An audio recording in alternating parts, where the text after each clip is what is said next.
नागपूर जिल्ह्यातील खापरखेडा पोलिसांनी उत्कृष्ट कामगिरी करत बेपत्ता झालेल्या 16 वर्षीय मुलीचा अवघ्या 24 तासात शोध लावला आहे। रात्रीभर शोध मोहीम राबवत पोलिसांनी मुलीला सुरक्षितपणे शोधून तिच्या पालकांच्या स्वाधीन केले आहे। ही घटना खापरखेडा पोलीस ठाण्याच्या हद्दीत घडली आहे। प्राप्त माहितीनुसार तांदूळवाणी येथील एका 16 वर्षीय मुलगी 10 मार्च रोजी दुपारी बकऱ्या चारण्यासाठी शेतात गेली होती।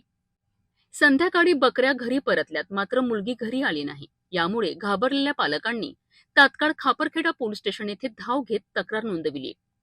तक्रार मिळताच पोलिसांनी मुलीचे फोटो आणि वर्णन परिसरात प्रसारित केले। तसेच खापा, पारशिवनी आणि केळवद या शेजारील पोलीस ठाण्यांनाही माहिती देण्यात आली। दरम्यान वरिष्ठ पोलीस अधिकाऱ्यांच्या मार्गदर्शनाखाली रात्रीच्या वेळी टॉर्चच्या उजेडात संपूर्ण शेत शिवार, जंगल, नदी आणि नाले परिसरात शोध मोहीम राबविण्यात आली। मात्र पहिल्या रात्री मुलीचा शोध लागला नाही। यानंतर दुसऱ्या दिवशी सकाळी पुन्हा शोध मोहीम तीव्र करण्यात आली। मुलींच्या कुटुंबियांशी, शेजाऱ्यांशी तसेच ती शिकत असलेल्या पाटण सावंगी येथील आदर्श विद्यालय पाटण सावंगी येथील शिक्षक आणि मैत्रिणींशी चौकशी करण्यात आली। अखेर पोलिसांनी नदी आणि जंगल परिसरात शोध घेत असताना पराठीच्या शेतात बोरीच्या झाडाखाली मुलगी एकटी बसलेली आढळली। पोलिसांनी तिला तातडीने ताब्यात घेत सुरक्षितपणे पोलीस ठाण्यात आणले। या प्रकरणी भारतीय न्याय संहिता कलम 137(2) अंतर्गत नोंद करण्यात आली असून पुढील तपास सुरू आहे। ही कारवाई डॉक्टर रवींद्र कुमार सिंगल यांच्या मार्गदर्शनाखाली पोलिसांनी पार पाडली आहे। तांदूळवाडी येथील मुलगी सविता संजय पाटील, वय 16 वर्ष, ही सकाळी 11 ते 12च्या दरम्यान बकऱ्या चारण्याकरता आपल्या घरून निघालेली होती। ती संध्याकाळनंतर परत न आल्याने तिच्या घरच्यांनी त्या दिवशी रात्री उशिरा पोलिसांना माहिती दिली।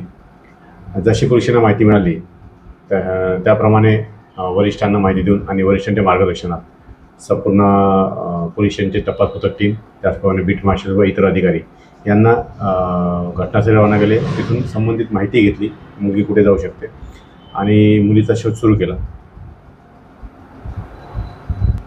संबंधित मुलीचा शोध घेतला। ज्या ठिकाणी ती बकऱ्या चारण्याकरता त्या शिवारामध्ये गेली होती, त्या शिवारामध्ये शोध घेतला। बकऱ्या घरी परत आल्या होत्या, परंतु मुलगी सायंकाळपर्यंत परत आली नाही। तर आपण त्या शिवाराच्या आजूबाजूची सर्व ठिकाणी भेटी दिल्या।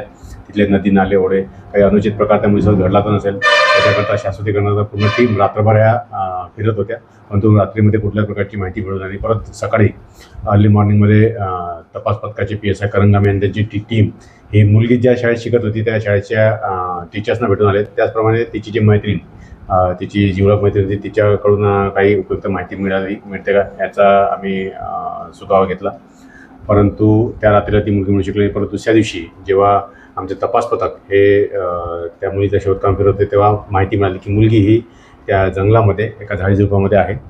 तेव्हा आमच्या टीमसोबत असलेल्या लेडी कर्मचाऱ्यांनी, इतर टीम यांनी त्या मुलीला तिथे शोध घेतला आणि तिला सुखरूप आणून तिच्या आईवडिलांच्या ताब्यात दिले।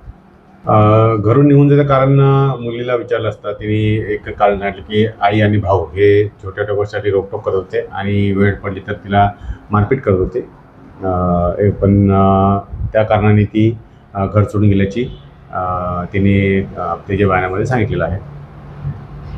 ही संपूर्ण कामगिरी वरिष्ठांच्या मार्गदर्शनामध्ये आमचे तपास पथकचे PSI विलास करंगामी, राजू भोयर, कविता, त्यानंतर टेकाम मेजर आणि दीपक इंगडे यांनी केलेली आहे।